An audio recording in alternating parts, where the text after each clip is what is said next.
and welcome to Ladies of Another View on Back. And we are joined today with Emily and Andrea. I haven't seen Andrea in a while. I know she's been back, but from Florida, but it's always nice to have her back with us again, back to North Dakota. I'm glad to be back. She brings her sunshine from Florida.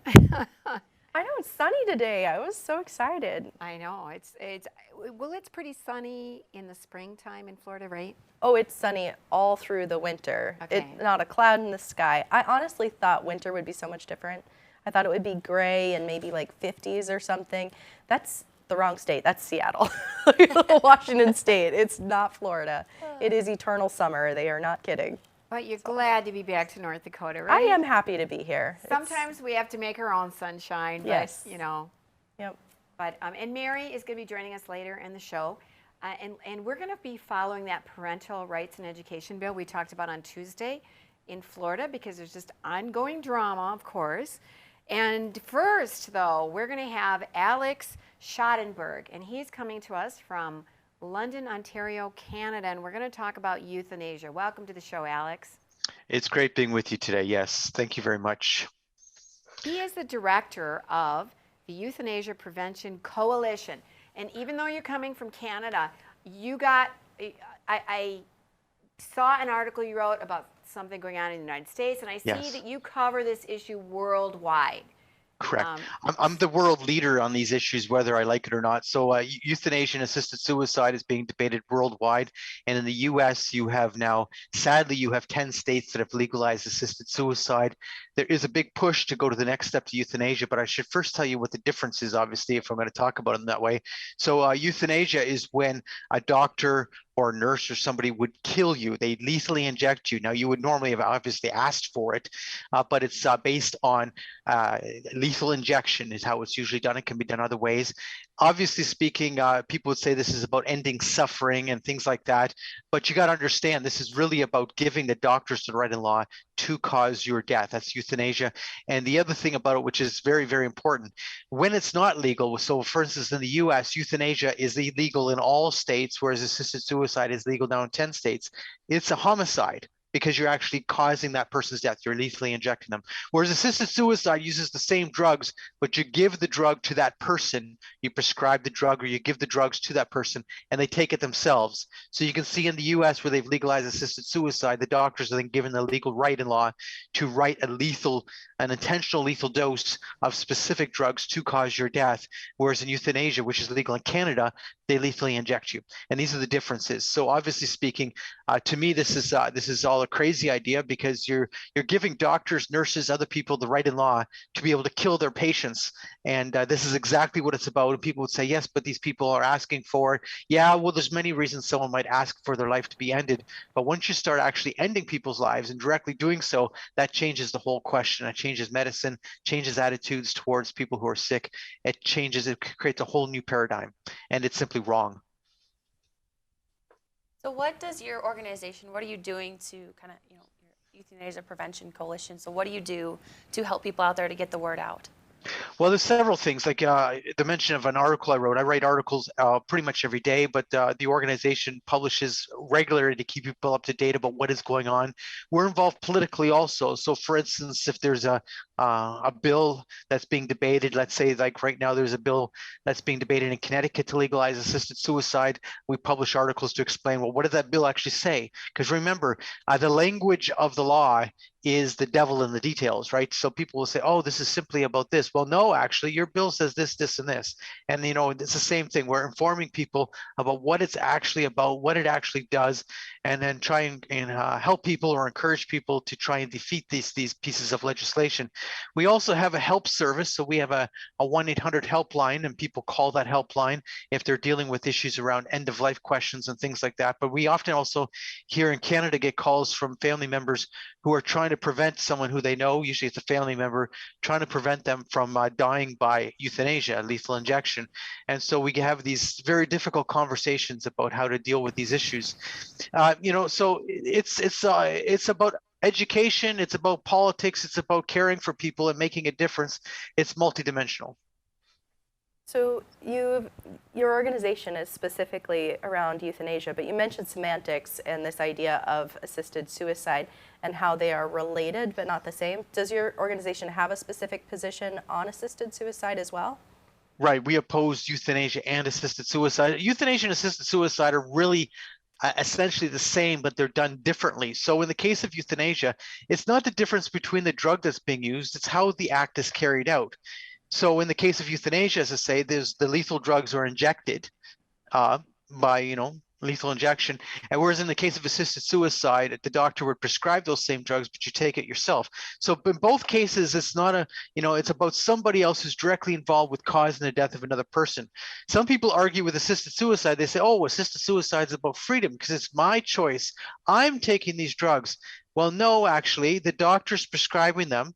You have a situation where a doctor's agreeing that your life is not worth living. They're prescribing lethal drugs, knowing what you're going to use them for. And they're basically, would you say, making the act possible. So they're assisting in a suicide. So it's a totally different concept of someone self-killing. Not to say there's anything acceptable or good about self-killing. The point of it is this is making it possible. So they're participating in the act of killing a person. A generation ago, none of this is considered acceptable. You didn't kill yourself. You didn't let the doctor help. Doctors didn't want to kill their patients or help them kill themselves. How did this develop? And 10 states, it's been spreading. Well, I think it started in Europe first, and then it's really grown from there. But the concept is that's really shifted in society. Society was really far more oriented towards caring for people, and we seem to have lost the edge on that. So now the concept of killing is, oh, well, if you care for people, you'll kill them. Well, that's totally contra. It's like everything's upside down. The concept of caring for people means that you're with them, you journey with them, you help them, you make sure that their pain and symptoms are taken care of. You don't kill someone. That's abandonment. Killing somebody is abandonment. It's not about freedom. It's not about choice. It's not about autonomy. It's about killing someone. It's about ending their choices. The other thing is the whole thing then grows from there. If I can kill you for this reason, then why can't I kill you for that reason? And that's exactly what's happening now with assisted suicide in the US. In the states that had already legalized it, they're not talking about expanding it. So if it was okay for this reason, then why isn't it okay for that reason? And that's exactly what the debate becomes. Once you've crossed the line and it's okay to kill who you can kill. This is the problem right off the bat with the whole concept of assisted suicide and euthanasia. It's not limited, and it can't be limited. Before the break, you were starting to talk about basically the slippery slope, where once you say euthanasia or assisted suicide is okay for this reason, suddenly you start expanding the reasons why you can kill somebody. Yeah, so we can talk about this from the European perspective, but I'm going to stick to Canada just for a minute because we legalized euthanasia in 2016. So this is a very sad reality to Canada. And when we legalized it in 2016, you had to be terminally ill and you had to be competent. And so these were some basic things. There was a waiting period, et cetera, on it. And they said, well, this is only going to be for those extreme circumstances. But in fact, it's not been that way at all. So what happened is that immediately when you set these limits to it, you say, oh, well, someone has to be fully competent, et cetera, et cetera. Then they start arguing, well, what if you're not fully competent, but you're suffering? And then this becomes the issue. So we actually passed a bill in March of last year to expand our law. So now you could have mental illness alone to die by euthanasia in Canada. So you don't have to be terminally ill. There's no waiting period if you are considered to be terminally ill. They're debating very hard this issue of child euthanasia. And they're saying, well, people who are incompetent, it's discrimination to them to not be allowed to die by euthanasia. So if you would ask, so this is what the big thing right now, if you had asked for it when you were competent and now you're incompetent, well, then they're debating, well, what kind of rules would we have around that? So this is the kind of thing. It starts with fully competent people who are capable of making a decision for themselves, who are terminally ill, and of course it goes from there. If you look at the US, so this is the US example, US in California, last year they passed this bill 380. So in 2016, they legalized assisted suicide in California. And last year they expanded the bill. And what they did is they took away the waiting period, but they did something else, which is very interesting. For physicians who oppose assisted suicide, they created an obligation to refer. So doctors who don't believe in killing, who would say, I'm not going to participate in assisted suicide. The original legislation said they didn't have to participate, they didn't have to refer. So that meant that obviously that person would have to find a different physician if they wanted to die by assisted suicide in California. But Bill 380, which just passed last year in California, now forces doctors who are opposed killing to have to refer. So now there's this month there was a lawsuit launched by a group of physicians, of course, who opposed assisted suicide, saying our conscience rights have been violated, and they're challenging the law, saying we need our conscience rights to be protected. And if you look at Oregon, I'll give you another example. Oregon legalized assisted suicide officially. It became legal in 1998. That's when it began in the state of Oregon. Now they eliminated the waiting period, so there is no waiting period. So what happens is that you can have a request for assisted suicide, so long as it goes through that same day. You could die the same day if you're considered to be terminally ill. And so all of these things then start coming into question. Well, what about the person who's going through depression? What about the person who's going through, emotional or psychological angst? What about a person who is going through existential suffering and are at a downtime in their existence, and now they're asking to have their life ended? And you would say, oh, well, obviously there must be safeguards for that. Well, it's funny how it works. The law says that if there's any sign of depression, like I'm talking about the Oregon law now, the law says that there's any sign of depression or mental issues of that they must be referred for a psychiatric or a psychological assessment. And last year, out of the 290 deaths, there was only 3 referrals for a psychiatric or psychological assessment. So obviously speaking, almost no physician's bothering with that, because you can't tell me that there was only 3 times that somebody who's going with a terminal illness needed a psychiatric or psychological assessment. You can't tell me that. I'm human. I understand the reality of being human. It's natural you might be going through, emotional, psychological difficulties when you're experiencing end of life, or how would you say, terminal type conditions. It's sort of a natural reality. Nonetheless, this is the reality. If we go to the Netherlands originally legalized euthanasia, and they said it was only for the terminally ill, only for people suffering, etc. And you had to be fully competent, etc. And now they're doing it for people with psychiatric conditions, etc. And they're debating euthanasia for children. They already have euthanasia for newborns in the Netherlands. And I can explain to you the distinction very quick. Newborns means you're born with a disability and the parents decide they'd rather you be dead, so they can inject you. If the parents agree and the doctors agree, they can inject that newborn baby with spina bifida or with Down syndrome or something. They can kill them, but you can't kill them after the age of 1, because then they would say, well, that child, has been living for a while. But it's a crazy sort of situation. They're debating now in the Netherlands adding children between the ages of 1 and 12 to the law, and all these kind of things. Belgium allows euthanasia for children. So you could be a 7-year-old child and you could die by euthanasia. And then they say, oh, well, this is all about one's free choice. It's all a lie. It's all about killing. It's all about killing. Obviously, someone might be going through a difficult time of their life. I understand that. It's a human reality. But killing is to me, abandonment. We are abandoning people to death. We are killing them because we don't want to care for them. And we have bought into this concept of society. We call it freedom when it's not freedom at all. It's about killing. Alex, can you include, along these lines, there was a case on anorexia nervosa? Right. Somebody who has an eating disorder? Go ahead. Right. Recently in California, there was a case of someone who had anorexia who had asked for assisted suicide. And so the assisted suicide doctors, who have their own sort of, how would you say, club, it's an organization where they meet and they discuss these issues. They agreed that anorexia was considered to be an acceptable reason for assisted suicide.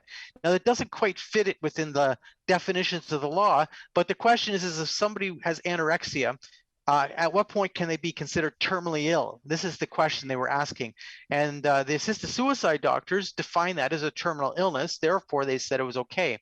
Now, the problem with that concept right off the bat is anorexia can always be reversed. Now, I understand some people go into a real deep type of anorexia, but killing somebody, giving them lethal drugs, is not a treatment for anorexia. Sorry, it's just simply not. But of course, if you're going to define that as terminally ill, then they can say it fits within the law. Then you can, of course, abandon someone with anorexia to death by giving them lethal drugs. And the whole other thing about this, I don't know how much time I have, the lethal drugs are not what you think they are. They always say, oh, well, this is a death with dignity. So you're going to hear that all the time. oh, it's about a death with dignity. How could you allow someone to suffer? It's all a lie. It's not about a death with dignity. The drugs they use do not cause what they call, quote, quote, a peaceful death. If you look at the data, some of these deaths take days, okay? Many of them take hours and hours. Some of them take days. The part of the drug that they use causes a burning of the throat. So, how did dying with a burning throat and dying over several hours become a death with dignity? It's all a lie. It's about killing people. That's what it's about. And of course, there's lots of reasons someone might be going through a difficult time of their life with a difficult medical condition who might feel that death is their answer. I understand that. Humanity's always gone through these difficulties, but the answer is not killing. That's never the answer. The answer is how do you properly care for people in the culture? That's what's needed. But instead, we've bought into this concept of abandonment. Yeah, I'm hung up on two things that you said. One is this whole idea that doctors in California, so if I'm not a hitman, I have to have the phone number of a hitman handy so I can pass it off to you. Crazy. And then the totally arbitrary nature of picking an age like 1 or 12 or whatever and putting that constraint on it. It doesn't matter. Life is life. Why? They're just picking a number out of thin air. It's so arbitrary. The disability community points out that this is exactly what you're saying, that this is a very arbitrary thing, because somebody with a disability, often the disability, if they say, because remember how these things are defined. These things are defined as you have if you're terminally ill, you would have to have 6 months to live. If you don't accept treatment, you might not have 6 months to live. So there's a lot of people with disabilities who qualify for assisted suicide, not because they are technically terminally ill, but if they were to refuse treatment, they would suddenly become terminally ill. So their medical condition makes them immediately then able to die by assisted suicide. Well, they would say, well, that's a form of discrimination. You're not enabling my life. You're creating reasons to end my life. This is what you're doing. And if I'm going through a difficult time and I'm being denied treatment, or if I'm going through a deep, existential angst, depression, and I ask for death, they would look at me and say, yeah, you have that disability, you qualify. Absolutely, this is your empowerment, but it's not empowerment. No. It's abandonment. Alex, you have presented this so well, and I know there's so much more we could say, so I really want to refer people to your website. Where should they go to find out more? Yeah, it's epcc.ca, epcc.ca. The .ca is obviously Canada, or you just Google Euthanasia Prevention Coalition. Also, my blog is the world's most complete site for any information on euthanasia and assisted suicide. You can get to my blog by just simply going to the website and clicking on my picture. Awesome. Thank you, Alex. Yeah, this is not death with dignity, and you presented it very well. I appreciate you coming on the show today. Thank you very much, ladies.